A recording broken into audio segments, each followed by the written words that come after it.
will not change, and we are trying to change them. And one person who's really trying to change them, fam, who's that? AOC. Oh. So AOC had...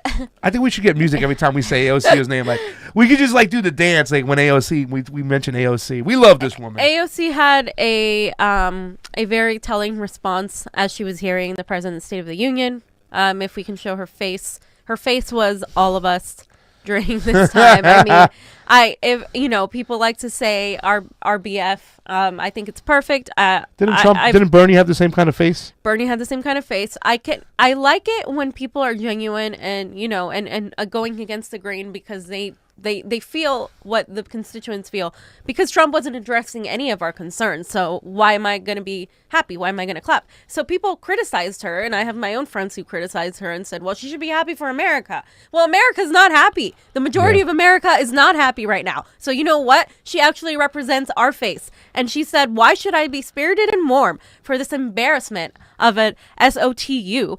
Tonight was an unsettling night for our country. The president failed to offer any plan, any vision at all for our future. We're flying without a pilot, and I'm not here to comfort anyone about that fact. And exactly, she's not here to comfort anyone. We shouldn't be here to try to pretend that this isn't happening. We need to stop pretending. We need to face the and actually deal with the situation. Donald Trump, your State of the Union, according to Alexandria Ocasio-Cortez.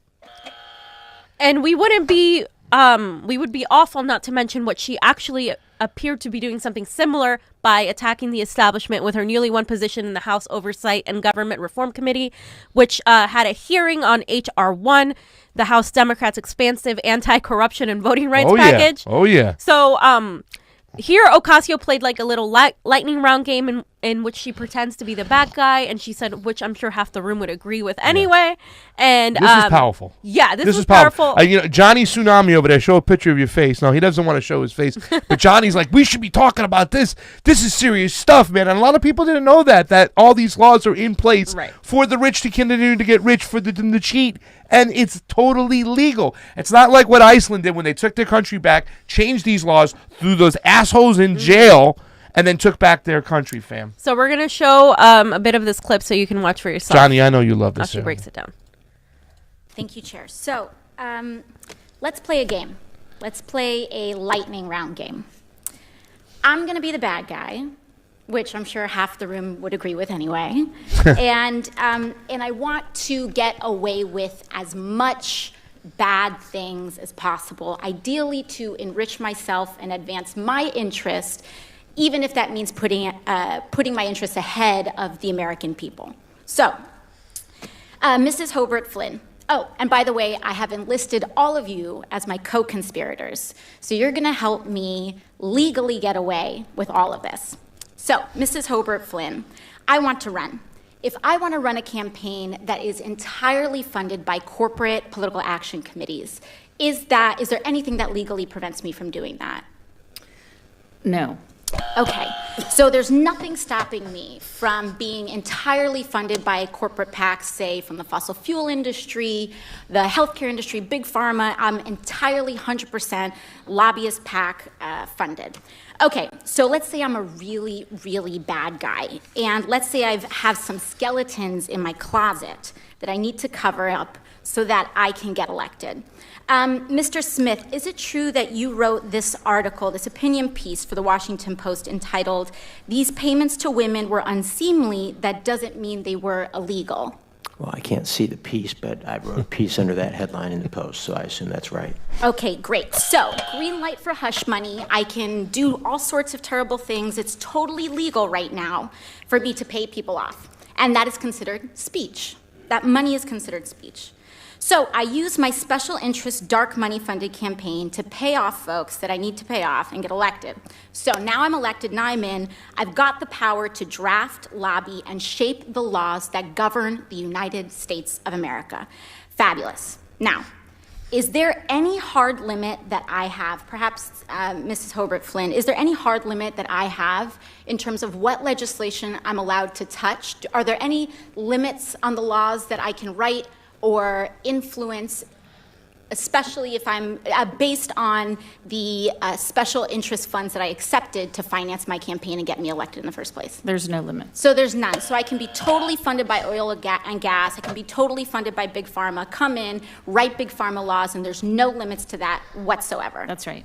Okay, so awesome. Now, Mr. Mirabani, the last thing I want to do is get rich with as little work possible. That's really what I'm trying to do as the bad guy, right? So is there anything preventing me from holding stocks, say, in an oil or gas company, and then writing laws to deregulate that industry and cause, that could potentially cause the stock value to soar and accrue a lot of money in that time? You could do that. So I could do that. I could do that now with the way our current laws are set up. Yes? Yes. Okay. Say it, buddy. Okay, so Fam. I wish we could show the whole thing, but She's pulling teeth at him. Well, I can't see the memo, but yeah, I wrote something like that. that was epic. That was amazing. You know who actually liked that, which makes zero sense, Who? but is actually a good thing? Deborah Messing. Deborah Messing posted a tweet that was like, oh, I love AOC. AOC's my hero. And everyone's like, wait, she loves Bernie. Like, wait till she endorses him. Like, it's funny. And you know what? It's, being a woman of color, being young, she is appealing to a lot of people. And I don't really care. Good. Like, whatever. You like her. I want centrists to like her. I want all kinds of people to like her. But what she's saying is what she's doing, actually. She's exposing everything that we've known to be true, but she's literally making them say it. She's making them be like, okay, like this is true. She's openly showing just how corrupt our political system is.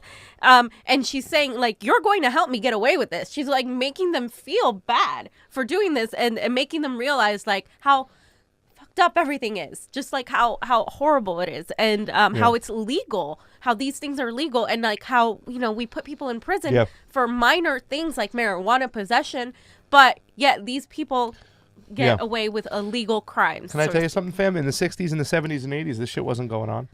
Okay, they've been slowly legalizing this stuff as we go along. So when you worked in that workforce the other day, you didn't have all this big type of government and these leeches sucking off everything, taking the vacuum power of all the money. You can actually make a few bucks in the workforce, but now they're all gone. All the regulations are gone. It's all about the rich getting more rich and kidding you in the pocket. And like they said, all these things right here, it's pretty much corruption is legal in the United States when it comes to our campaigns and our candidates. And everyone's compromised. So another thing that let's quickly go into is that we have to talk about is the Green New Deal resolution. So Markey and AOC came together and they with provisions that have been actually founded by the Green Party, which should give credit for actually having this. Jill Stein started this in 2012, by the way. Bernie was a co-sponsor. He did a great video today talking about it. But as we can see, we have all of these Congress people who have signed on for the Green New Deal. It is a very popular thing right now. Even Kamala Harris and Cory Booker support the Green New Deal. Of course they are, because they're running. But, we have Tulsi Gabbard there as well. I believe Adam Schiff is now on there. Adam Schiff for Brains. Schiff for Brains is there. John Lewis. Ted Lieu. Ro Khanna, my man. He'd be there. Mike Levin. All these great people. Barbara Lee. But, fam, and a lot of them are on there. It's a great step moving forward. But once again, it's not like any of this stuff is going to become law. This is the first step. I think you were saying that it's necessary, but it is. I think we need to stop knocking things down, and I think we need to stop just kind of wishing for these things to fail. Because I get that there's going to be criticism, but this is a person that's actually just got into office, and she's already doing this. She's doing things that nobody has had the courage or the audacity to do, and I think we need to support her instead of saying, well, this isn't really good enough. I just feel like a lot of progressives want things to fail. They don't want to see success. And, this is a success. It is a resolution. She said it was the first step. Yeah, it is. It seeks to cut global emissions from 40 to 60% below 2010 levels by 2030 and neutralize human-caused greenhouse gases entirely by 2050, which is extremely ambitious, by the way.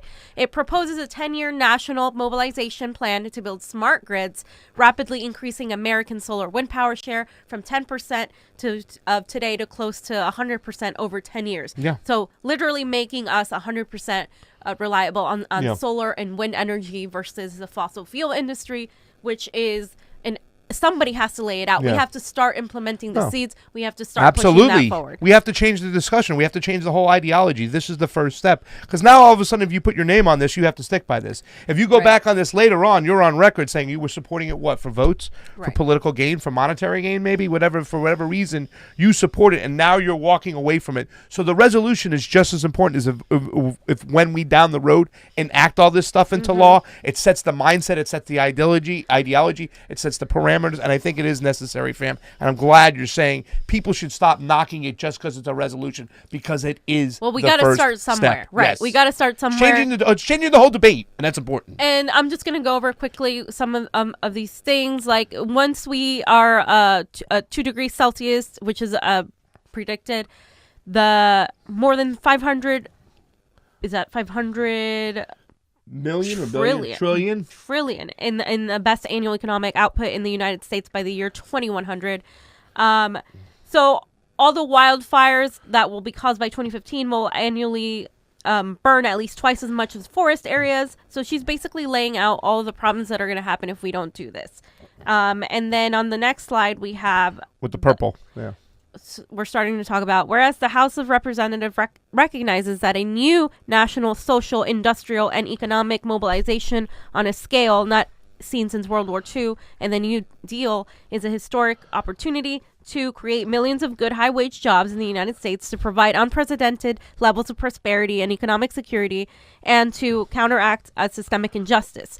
So she's not just giving you how good it's going to be. She's telling you how economically good it's going to be, how we're going to work it into the economy. It's going to create jobs, because the first thing Republicans say when it comes to the fossil fuel industry is, how are you going to pay for it? How are you going to, where are these jobs going to go? Like, how do you think people are just going to give up? Like, no, we put these jobs, we transition these jobs into the sector of solar and wind energy. Kevin Kinsinger said this as well. He said to try to take the approach, because, we have this analytical approach as progressives and people who believe in science, that global warming is real, that climate change is real.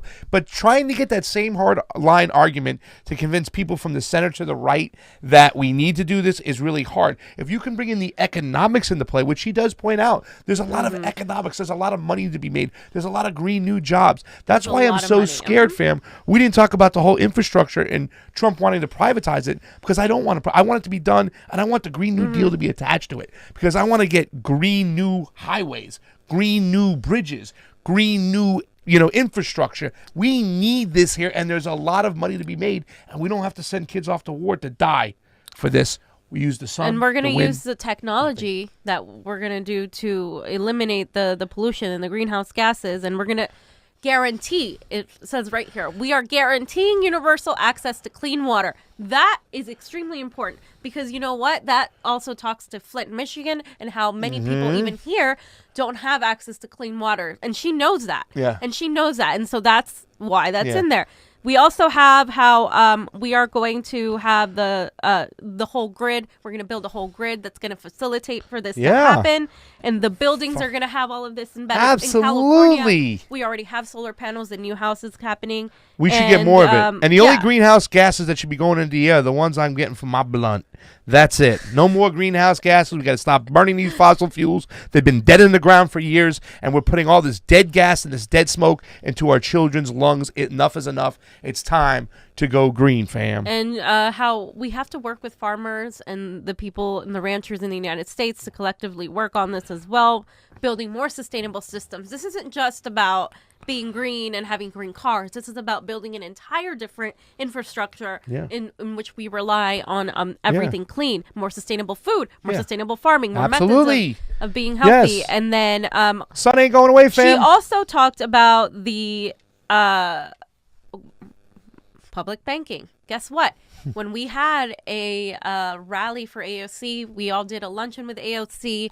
We had Public Bank LA talk to her about public banking. Many of our people remember this. Ben Hawk, Madeline Merritt. Carrie, Revolution LA. We remember how, you know, she was introduced to this concept of public bank and she really loved it. And so it's really nice to see the idea of public financing, technical expertise, supporting policies, and a public It's such a guard dog, too. It's like when you get the public bank, they're going to make sure that we're investing wisely. We're going to have a board. We're going to understand. You can't go wander off and start investing in pipelines and in coal mines and in stuff that pollutes the air. With the public bank, it's another watchdog. And guess what? We reap all the benefits when we lend out that money, when it's our money. When we're operating as the bank, the people win, fam. And she talks about also investing in education, including higher education, in order to make people aware of this new system and to have these communities be equal participants in this Green New Deal. So it's not just a one-dimensional thing. It's, you know, there's so many dimensions to it, so many complexities to it.